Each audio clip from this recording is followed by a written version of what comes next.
Much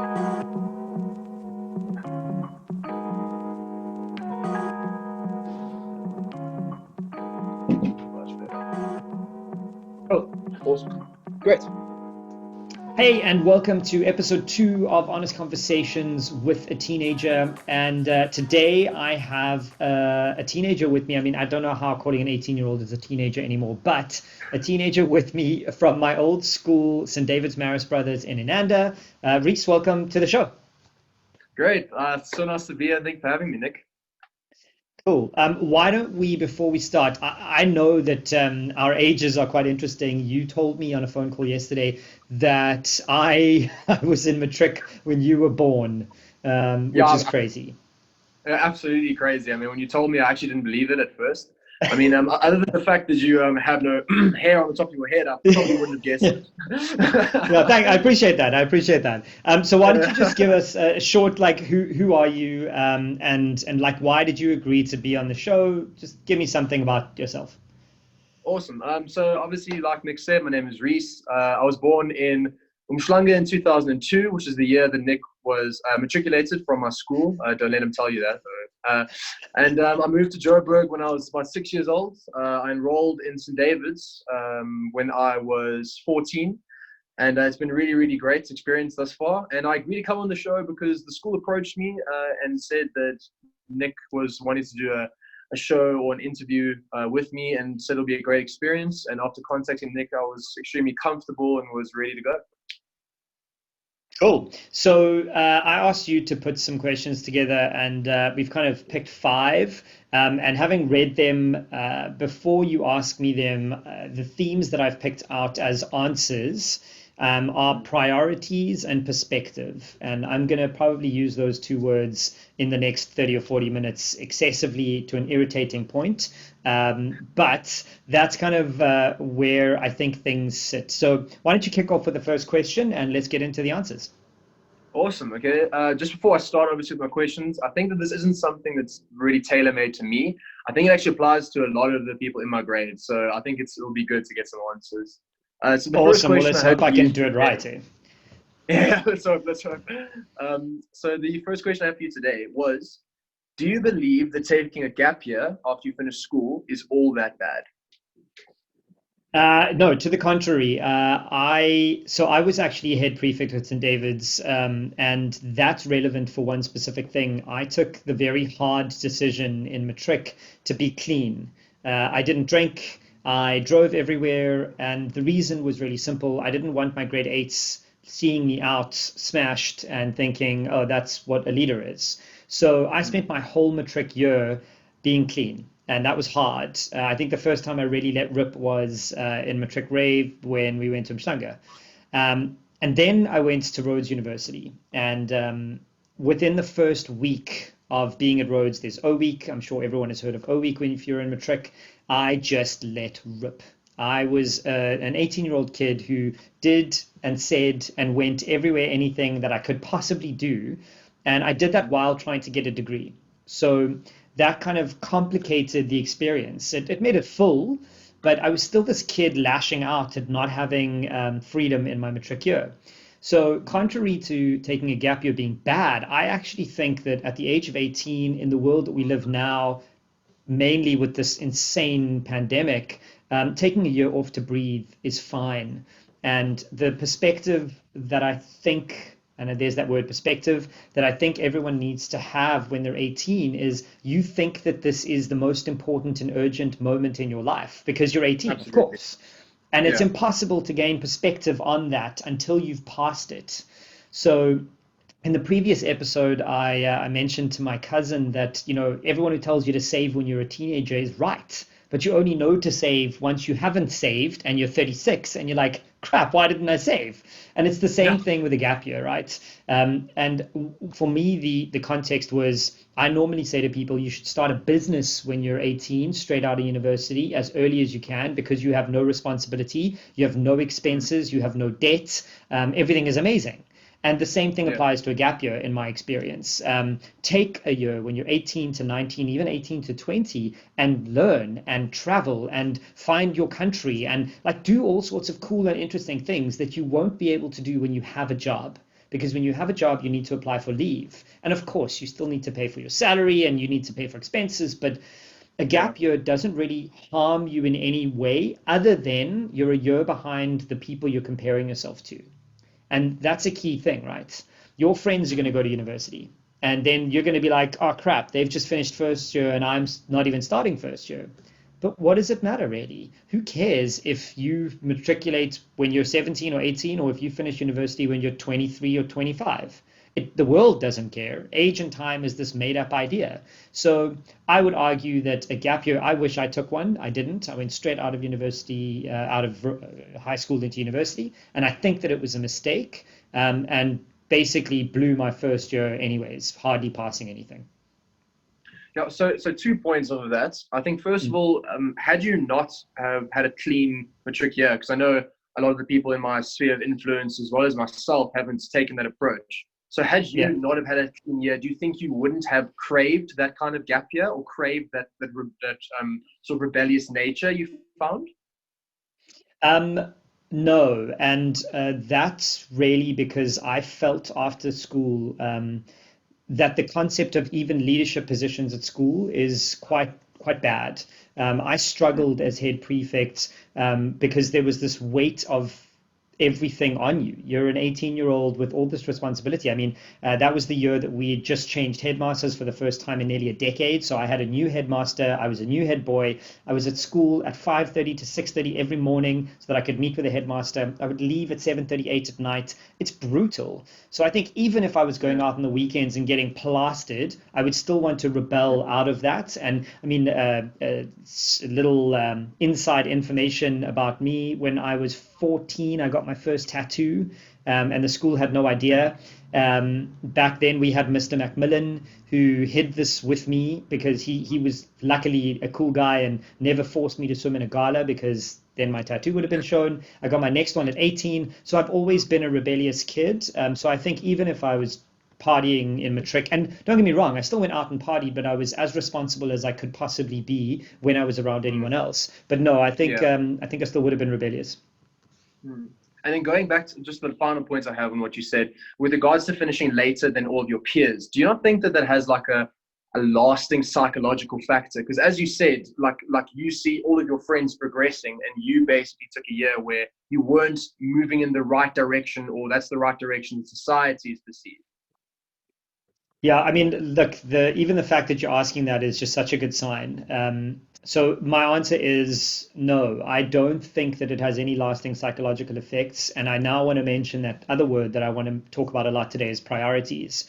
I think Mm. that when I was 18, there wasn't really anyone telling me to be self-reflective and to understand what I wanted out of the next 10 years of my life. And the truth is, once you finish your degree, 3 or 4 years, 5 years, whatever, you start realizing that it doesn't really have the magnitude that you think it did, and it's just the next stepping stone. So the key thing here is at your age to go, okay, what do I want out of life? What are my priorities? If your priority is to be an accountant, then you need a degree.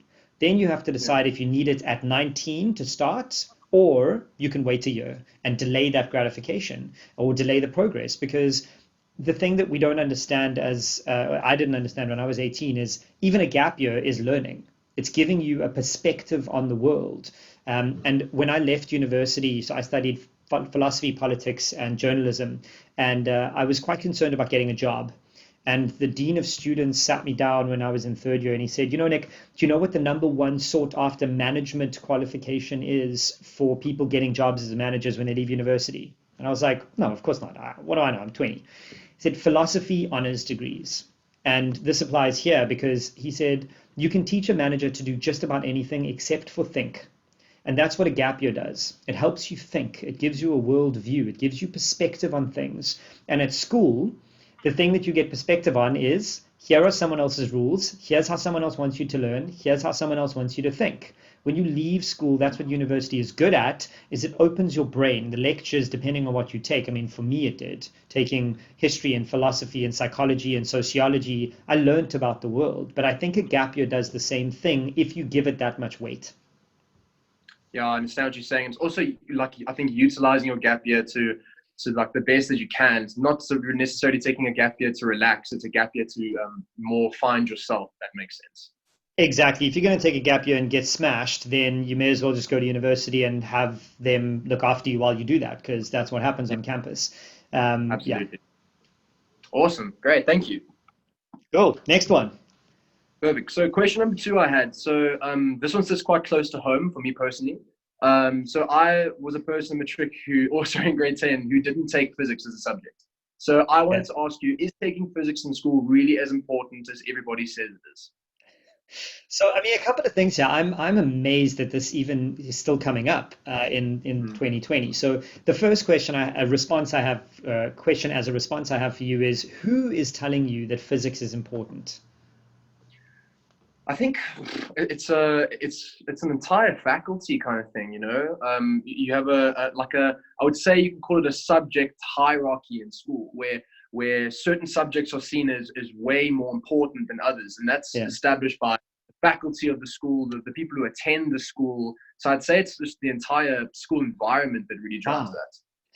That's nuts. Okay, so the only time that physics is relevant once you have left school is if you want to be an engineer, if you want to be a physicist, if you want to go into a field that has direct relevance to physics as a subject.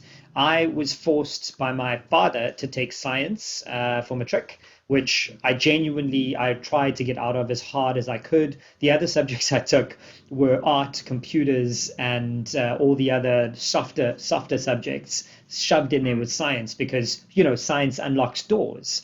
And Yeah. it doesn't. It doesn't if you don't want to do anything in physics. And that's true for just about anything that anyone is telling you you have to do.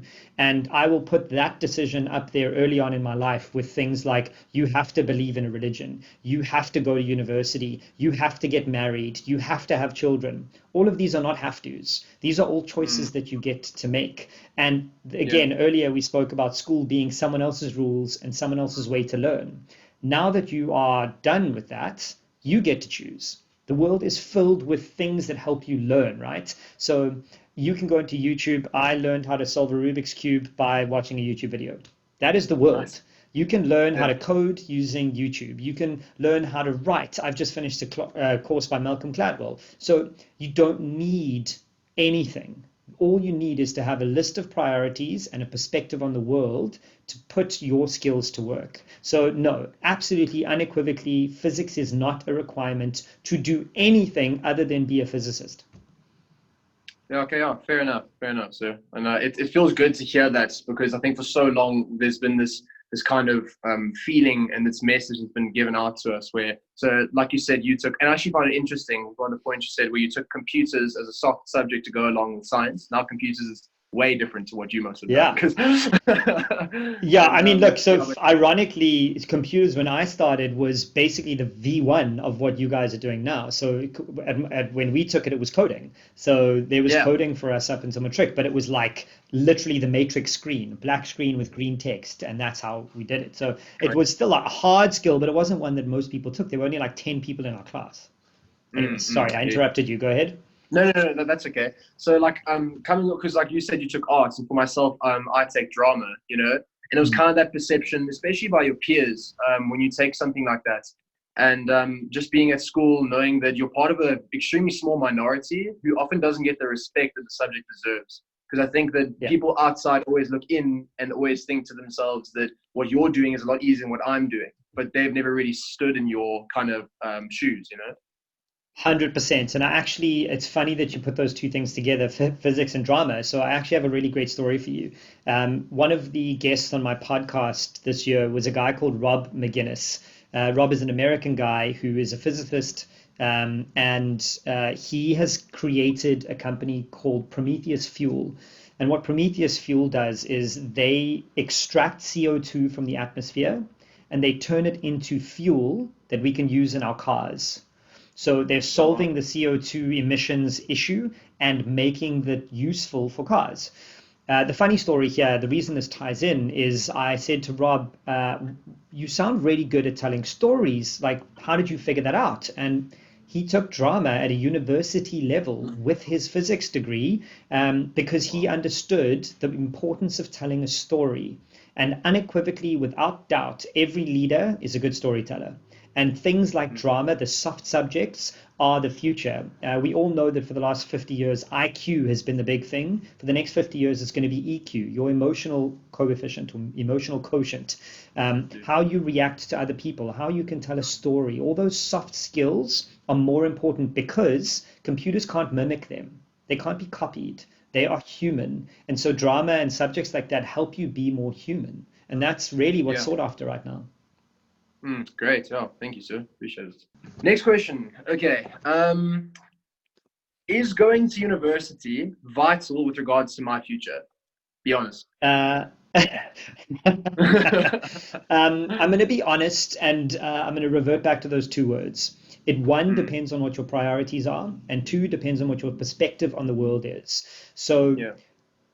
I recently wrote an article about Harvard for 2021. They are keeping their fees at the same level, $50,000, roughly 835,000 Rand to attend 1 year of Harvard. What I then suggested was, okay, what else could a kid do with almost R1 million? And if I were to say to you, okay, Reese, you can either go into debt for 850,000 Rand and get a student loan to get a 1 year course at Harvard, or you can start 10 businesses with 100,000 Rand, or you can travel and learn and take that debt and still go and use it to do things. So it is really about your perspective and about your position. And I think it is important at this point to acknowledge that both you and I come from positions of privilege because we went to a private school like St. David's, and we are white males in the world in 2020. So that gives us an immediate leg up, and it gives us the freedom to choose whether we want that privilege or not. It does give you that freedom. So I would say that the key thing is university is good for those people who want it and need it. It is terrible for people who don't want to be there, and there are lots of them. Personally, I thoroughly enjoyed my 3 years of Rhodes. Did I learn anything that I apply today, practically day to day? Absolutely not. Did my degree get me any jobs? Unequivocally, no. Did going to Rhodes get me jobs? Yes, because I wanted to be a writer, a journalist at a newspaper. So almost every media job I've had, the person who hired me also went to Rhodes. And they would go, oh, we see you from Rhodes. Cool, you must know how to write. Done. Yeah. No degree. So the network for me was significantly more important than the actual degree. Okay, I hear you. And then going back, I just heard your point where you say white males we have that privilege to be able to use this kind of option that you pitched to me. Do you not feel any sort of like guiltiness for using this privilege? Of course. And I think that it's important to acknowledge that. It's important to acknowledge that we do have a leg up. And what we should be doing with that leg up is trying to make everything as equal as possible. And I'm not saying you should hold yourself back in any way, shape, or form, but acknowledging that privilege and acknowledging how your next 20 years could change the world for the better is an important place to be. We've had too many decades from too many all boys schools that are too white and too privileged that ignored that. And now your generation is the one that needs to go, okay, hold on, why are we paying women different to men?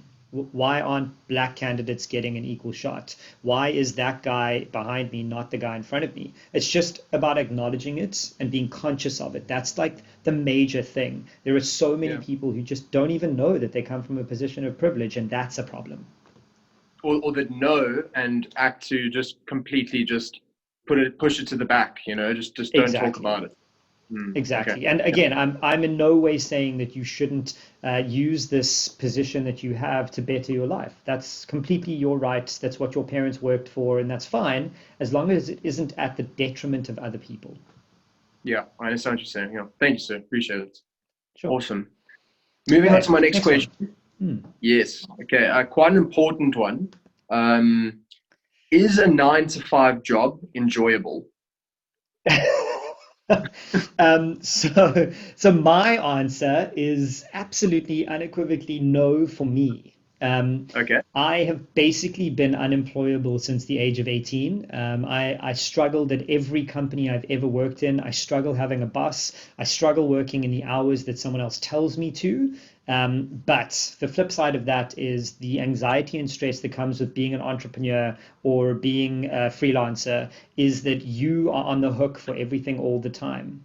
So you Mm, don't get to close your laptop at 5 p.m. and go hang out with your kids. I'm always on, I'm always working, and there is a level of stress and anxiety that comes with that. And this is why my two key words for today are perspective and priorities. So if your perspective is you have a clear idea that you want to get married, have two kids, have that car, white picket fence by the time you're 35, then you have to figure out the path for yourself to get there. And if you aren't the kind of person who can cope with the stress of being an entrepreneur and running your own business, then climb that corporate ladder, and that's great. There is absolutely no good or bad version of that. It's whatever yeah. is right for you. And I think it's important that any young person that's watching this understands that any adult who tells you there is one way to do it is wrong. There is the only way is your way, is the way that you feel the happiest and most comfortable living your life. I fully understand that the pressure is immense to follow a certain path, but the older you get, the less that matters. The only thing that really matters is how content you are with the choices you've made. Yeah. And I think it's also quite important. So for my own life, I've had an example. So my father, he worked a 9 to 5 job for over 30 years in the same company. And after all that time, he was retrenched not too long ago. It was only about a year ago. And he started his own business and everything. And being able to have that example in my life where a person can go through that shift and still be successful in Yeah. either platform was, I think, great. And I think that that's also has a lot of influence with regards to people's like perception of the different options that they have. So I think that's also vital, a vital part. Absolutely. And I mean, it's so great to hear a story like that where your dad was this Yeah. one thing for 30 years and then was Mm, like, screw it, I can be this thing now. And there are so yeah. many stories of that. And at 18, I didn't understand that there are people in their 70s starting businesses. I mean, I don't know if we all know this, but the guy who started the version of McDonald's we know today started it at 65. That's incredible. So there is no point at which you can't go, screw it, I don't want a 9 to 5 anymore. I get to do this now. You can. Yeah. And that is not from a perspective of privilege. I'm a firm believer that every single person has choice. We all have agency. We have the ability to make our own choices and move. You are not a tree. You do not have roots. You are able to choose to be something different. So again, there is no right answer here. If you choose to do the 9 to 5 job for the first 10 years of your career from the age of 18 to 28 so that you can learn school fees on someone else's dime, amazing. And I mean, out of interest, you know Mm, that most millionaires in the world are minted after the age of 40. And that reason is really simple, right? The reason is they have experience. They've seen the world. mm, They know what they're in for. It's so we all get told that, oh, it's the young 18 to 25-year-olds who are killing it and making all the money and getting all the funding. It's just not true. Statistically, most millionaires are minted after 40. So you have so much time to choose whatever mm. route you want to go and screw around. Absolutely, yeah. Or I could just be Mark Zuckerberg. I mean, that could work, I suppose. Hey, I mean, look, irritatingly, he was born 2 days before me, so I was right there. I was 2 days away. Oh, you're so close, so close. So Destiny just close. wasn't on your side. Yeah. Awesome. Okay, Okay. moving on to my last question. Yeah. Um, so I think this is a big one, and I think yeah, I'm just going to ask it. Cool. Does wealth contribute to overall happiness? So it's a great question, and it's a relevant one because the short answer is Yeah. yes. Yes, it Mm, does. But there is lots of research to show that it only contributes to happiness to a certain point. After that mm, point, no matter how much money you make, you will not get happier from your money. So there is a flip. There's a flip that happens that you go, oh, I'm starving, I'm starving, I'm starving, I'm unhappy, and I'm unhappy. I've got enough money, I'm super happy, I'm rich, I'm happier, I'm a billionaire, I'm the same as I was when I was a millionaire. There really mm, is a level to what wealth can do. What I generally like to say is wealth contributes to your ability to find happiness. it doesn't directly relate to your happiness. So there Yeah. are a simple example. If you are married with 3 kids and you can't pay the bills, the only thing you fight about is money. If you can pay the bills, then you get to choose to fight about other things. So once money is off the table, you choose whether you're happy or not. But money does not unequivocally guarantee you happiness. Because I know a ton of very wealthy people who dislike their partners, who dislike their children, and wish that they were somewhere else, even though they had all the money in the world. Yeah, no, it's just such an interesting thing because I think this is a question that gets asked a lot, especially in our current social climates and in the society we live in today.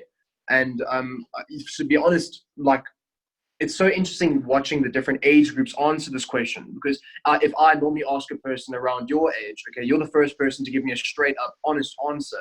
When normally people say it's about the experiences you get, but then aren't those experiences the result of money, which is based off of what you just said, which is what my generation is starting to believe. Because if you ask a person who's my age, the same question I've asked you today, a lot of the people will echo the same sentiment that I feel, So I think So it's what would just your answer perspective. be?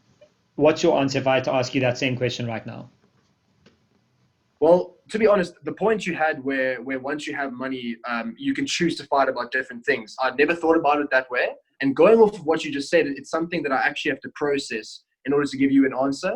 But I think based off of what you said, I think it does limit, like it absolutely does contribute to your overall happiness. But is it the be all and end all? No. Does it result in more possibilities? Yes.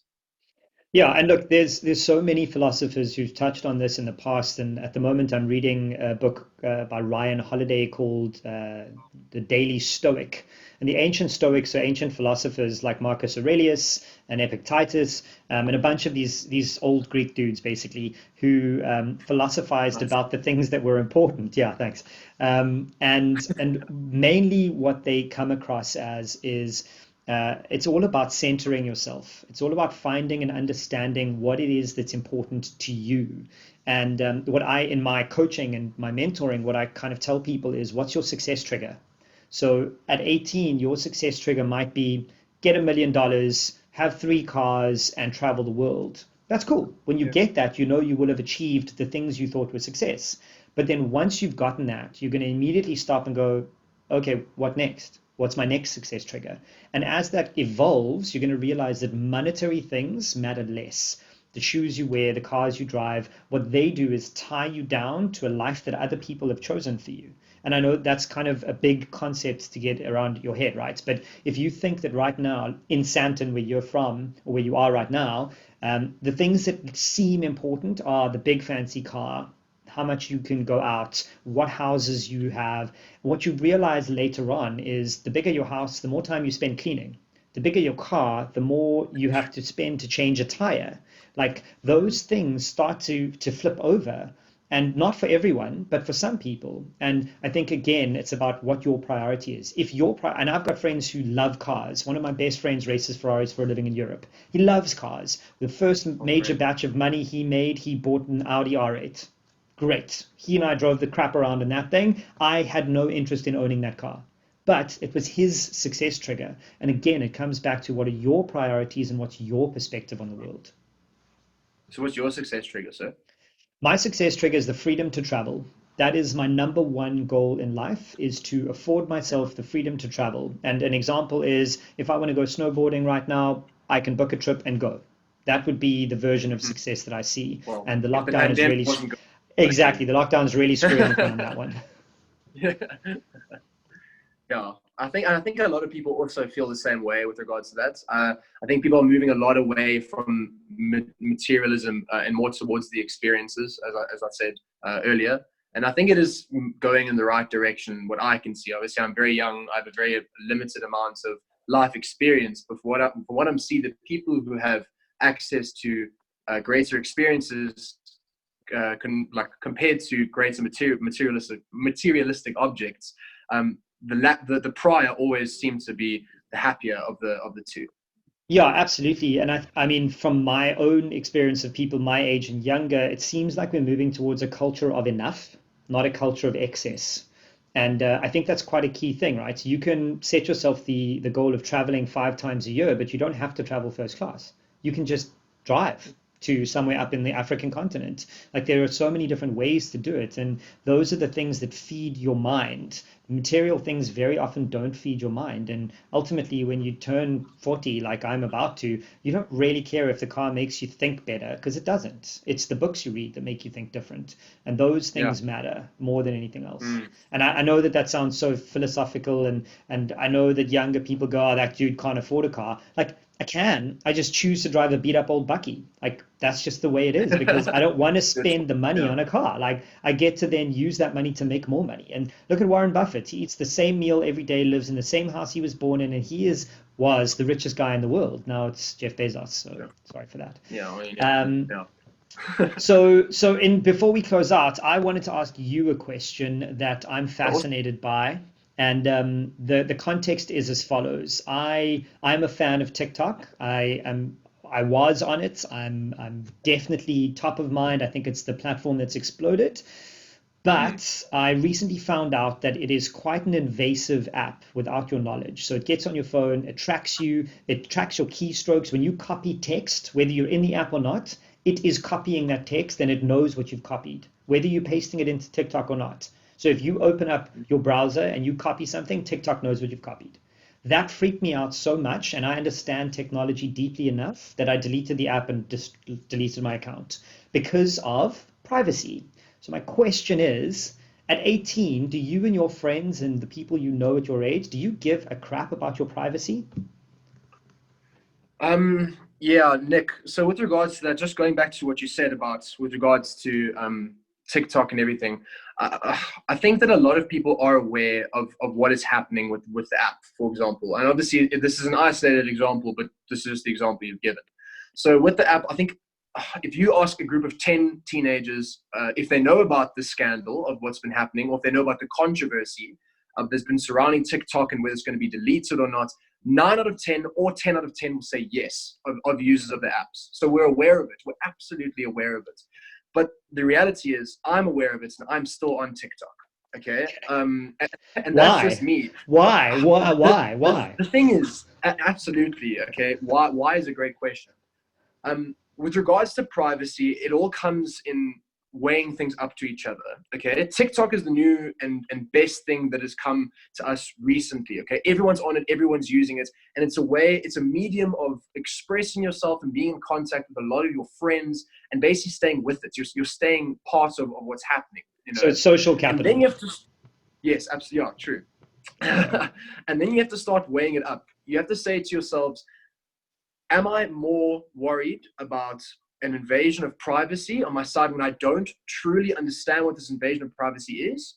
Or am I going to worry more about staying with the times and being cool with regards to how my friends perceive and how society perceive me? If I walk up to a person and say, do you have TikTok? They say no, they're behind. Okay. If someone walks up to me and asks me if I have TikTok, I say yes. And they say, do you know about this, this, and this? I say, I Yeah. do, but I've Do you weighed follow these things Charlie up. D'Amelio? Can you do her Exactly, dances? Yeah. yeah, absolutely, and it's just a sign of the times, and it's just what the youth these days, including myself, are seeing as more important than others. Yeah, I mean, look, it's so interesting because I think I would have probably been the same. Sadly, Mm. though, when I was 18, there were not such pervasive things like apps. We had smartphones with Snake on them. That was about it. Oh, that was the best. Um, yeah, it was the best. But look, I think a thought to leave you with, because I think you've still got four questions, so we're going to do a second episode of this one. But what I want to leave you with, and everyone who's watching this, I do firmly believe that privacy is the next currency, and that your data is more important than the money you earn in the next 50 years. That I don't know if you've heard this, but if you don't know what the product is, it's you. And on Facebook and on TikTok, you're the product. You are being monetized. Whenever you see an ad, TikTok is making money off your eyeballs. So you have to decide at what point it becomes important enough. I mean, Charlie D'Amelio and her, I don't know what, 80 million followers now, she's Crazy, earned younger than me. more for them. Dude, it's crazy that Crazy. her parents allow this, that they allow her to be this vocal and present and grow up in the public eye. She's never going to Mm. escape that now. She has no privacy for the rest of her life. And that is a really, really big thing. Yeah, so it's an interesting thing to think about. I'm curious, do some digging on the TikTok thing. I'd love to hear your opinion once you know what it I is promise doing to you, your next bone. episode, next time I come, I'm going to maybe have a changed perspective. Okay, I'm excited to hear that. Reese, thank you Great. so much for giving me your time. I really hope that the school situation in the world is not screwing with your final year of school. Good luck, and we'll see you in the next episode. Thank you so much, and thank you for having me. Awesome.